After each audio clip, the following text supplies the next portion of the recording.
Hello everyone. In this video, we're going to talk to a foreign veterinarian, Dr. Ellen. She's currently doing the ECFVG program, and she's going to inform us on how you could get a foreign license and revalidate here in the US. Yeah, that's correct. So, thanks for talking to us. Absolutely. I know that you've been working on this and it's challenging. It is. It's for almost sure. impossible. I wouldn't say impossible. There's a lot of people that do it, so we all can do it. But definitely it takes a lot of practice and time and effort, but it's doable. So I've been talking to her, and there's basically 6 steps, and I'm gonna tell them briefly, but then she's gonna elaborate. First, you gotta sign up with the AVMA in the ECFVG program or the PAVE. Then you're gonna have to be competent in English by taking the TOEFL. Then you're gonna need the basic science. It's like a online test. Correct, yeah. You're gonna have to pass the NAVLE, the National American Veterinary Licensing. Yes, correct. That's it. Then it gets even more challenging. You're gonna have to take the CPE, which is currently $10,000 exam. It's a 3-day exam. Yes, it in is. a veterinary hospital. Veterinary. Yeah. Either on a university or at a test center. So after all of that is done, you take your state law exam, and you're a vet. Yeah, correct. Easy. That's it. Easy. So elaborate. How did you start, and where are you at in this process?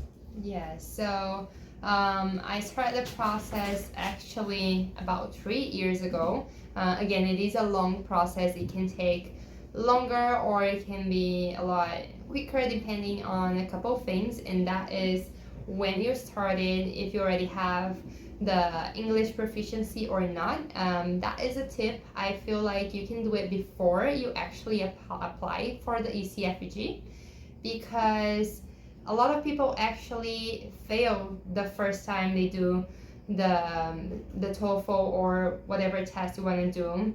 They do accept a couple other ones, like there is one I feel like it's called CAEL or CAEL. And there is YELTS as well, and a lot of people, again, they just don't get the scores that are required for the ECFVG, so you have to take it again. So you can do that portion first, and then you can go online into the AVMA ECFVG website and then apply for it there, or again, you can start it there. You decide, you do you. But that is a portion that you can start prior, which is good. But yeah, that's the very first step. I was telling her, I was in the ECFVG, and I went to Oklahoma. Back then, it was 6 sections. Interesting. And when I got there, I got a hotel, or maybe a motel, and I was paranoid. I couldn't sleep. The test was $5,000, and at that time it was like all I had. So I gave all this money, and then you're just tense. And I remember in the morning, it might have been anesthesia, and then in the afternoon surgery, and then they test you large animal, small animal. There was a diagnostic part, and then there was, but you're just very nervous. Oh yeah. They by the 3rd day, you're pretty much a wreck. You're so tired from all the things that you're trying to keep up with all the material that you've studied, and just the tension of being there, being examined by another person, because it is an actual person that is examining each candidate. So that is very subjective, and that puts a pressure on you. I grew up in Miami, so I didn't have to take that TOEFL. I had spoken, I spoke Spanglish, you know? So sort of spoke English.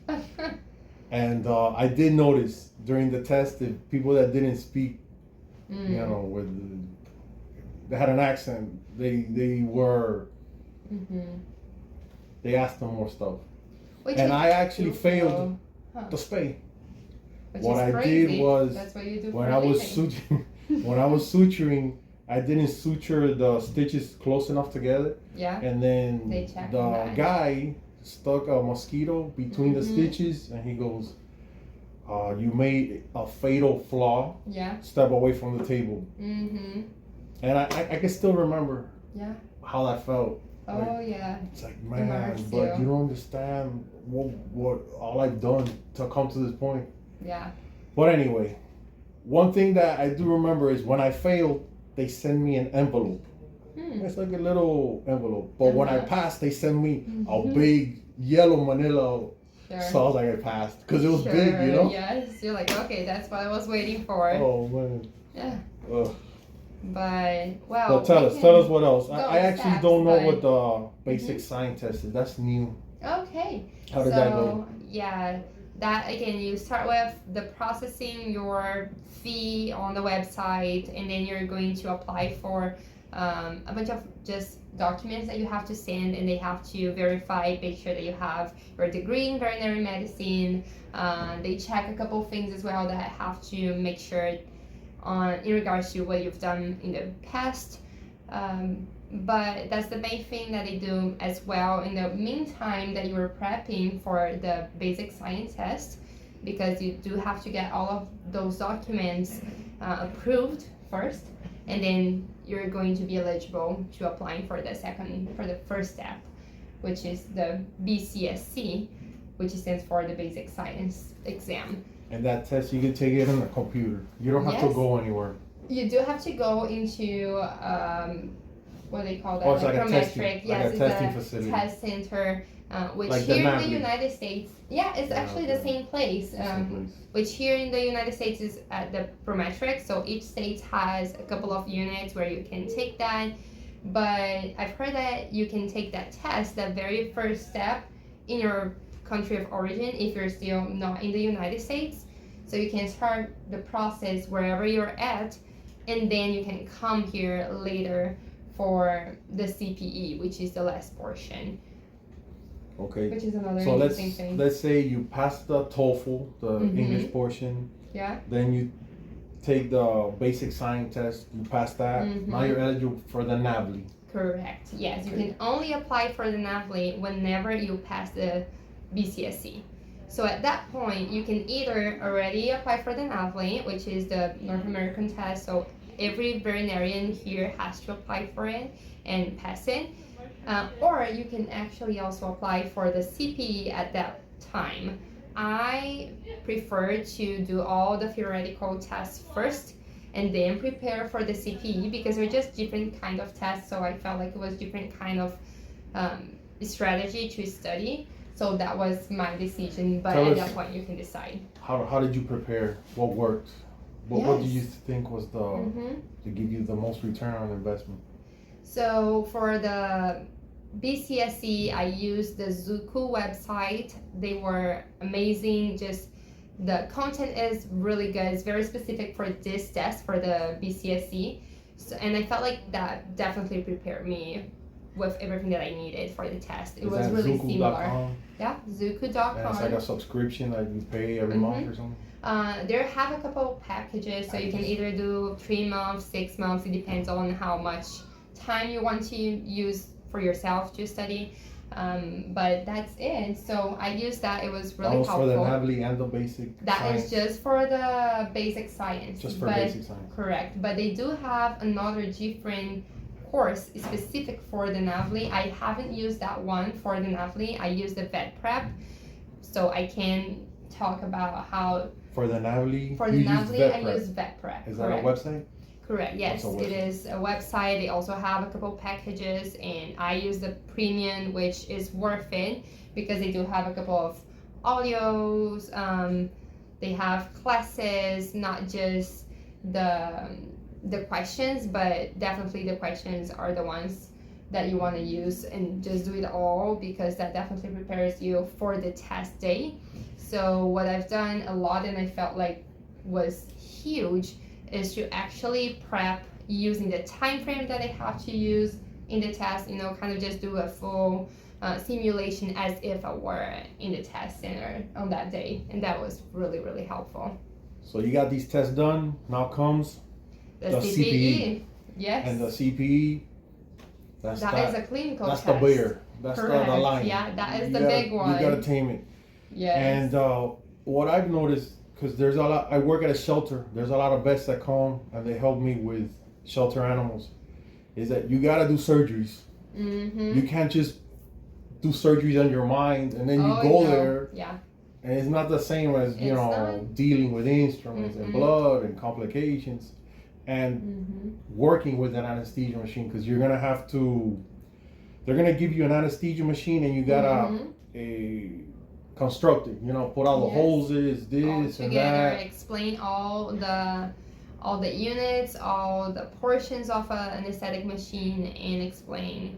And how when it I was works. doing my test, as they were transporting the machine to the animal, because you prep the animal in one room and then you take your whole machine to the other.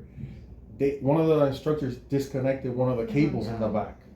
So you gotta and check then for it. I was looking at the animal and I noticed the breathing bag wasn't filling, and I would adjust the flow rate. I flushed it, and then I started sweating. I was like, oh my God, this animal's gonna wake up. But when the instructor saw that I was panicking, he came and told me that he had disconnected there's a holes in the back that I didn't know. He did that on purpose. But I've noticed that they sabotage your machine sometimes to see, because you're able to tell. You can't only be a technician, you gotta understand the machine. Yes, you do. And they ask you a lot of questions as well in regards to how it works. Why is something happening? If you have any sort of changes in the breathing or the heart rate or the rhythm, anything like that.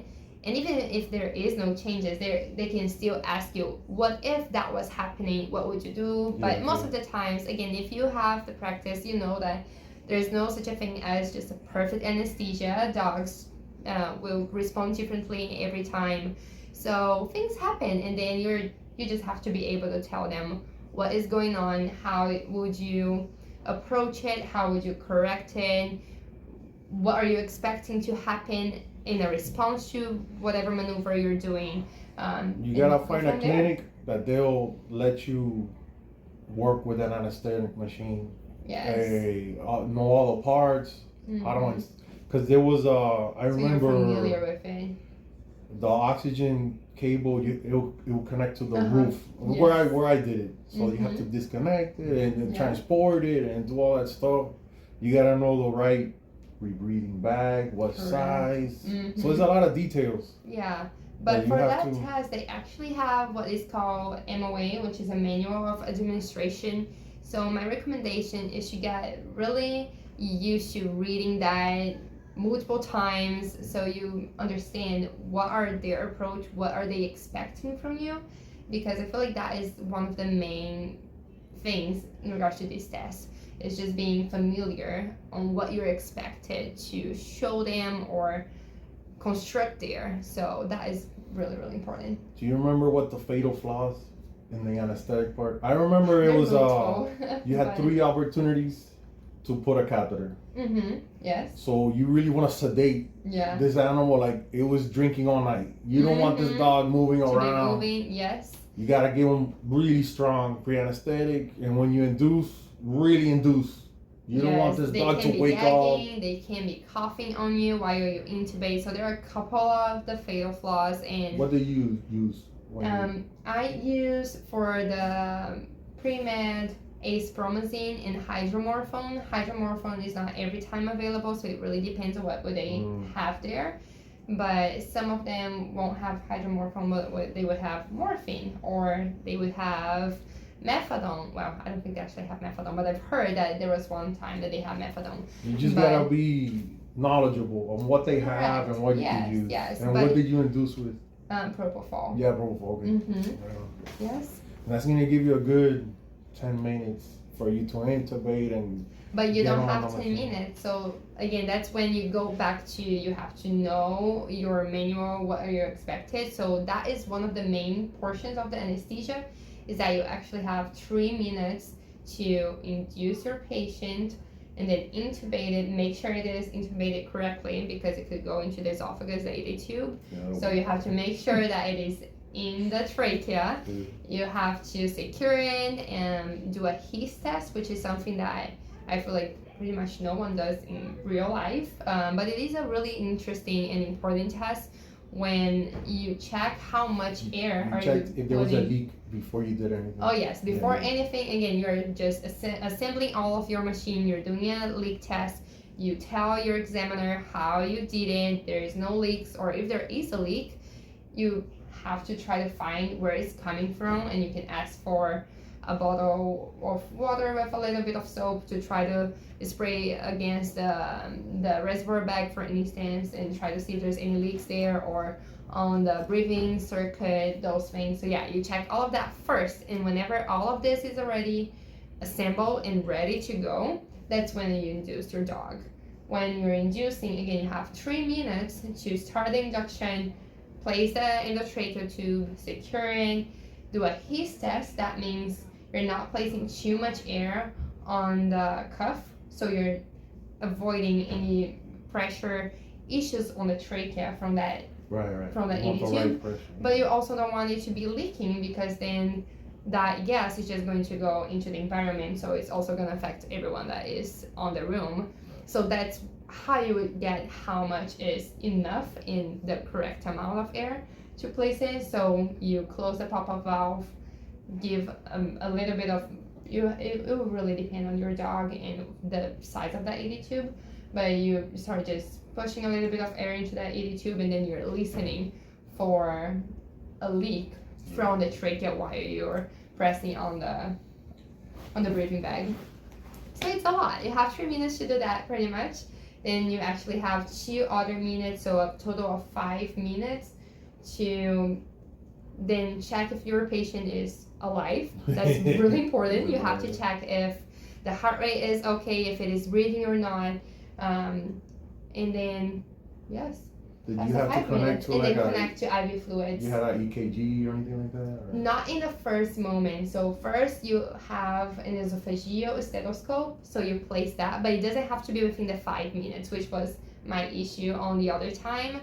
The last time that I did the test, I actually failed anesthesia because of it. I thought I had to place the esophageal stethoscope within this time frame because I wanted to check on the vitals, so it would make sense to have the esophageal stethoscope. And then I forgot that the fluids had to be connected to the patient in 5 minutes. I thought that was more important. You know, I was checking on my patient. In 5 minutes, you gotta induce, place the endotracheal tube. Place the endotracheal tube. Already has already have the catheter, so you're using the catheter to induce it. But no esophageal stethoscope. You can place it right after the 5 minutes, or you can just make sure that you did all the things, because if you miss any of those, for instance, I did not connect my patient to the IV fluids that were already set up. Everything was ready to go, but I didn't connect it. So you induce, intubate, and connect fluids. That's check for life. Check for life. Check for life. That's you have important. To do the His test as well within the time frame, and then connect the IV fluids. Yes. Yeah, so it's this test is just little things, right? Little details that you're kind of rattled. Yes, as you were saying, you know, they do check for your incision closure, if you can place any the mosquitoes in between your sutures, which is something that we again usually don't really do, but they do it there, and they require that a mosquito won't go through them, because if it does, it's a fatal flaw and you're dismissed on that point. You don't continue to do the exam. So yeah, a couple of tricks, a couple of things. So after you go through all of that, then you have to take the state law.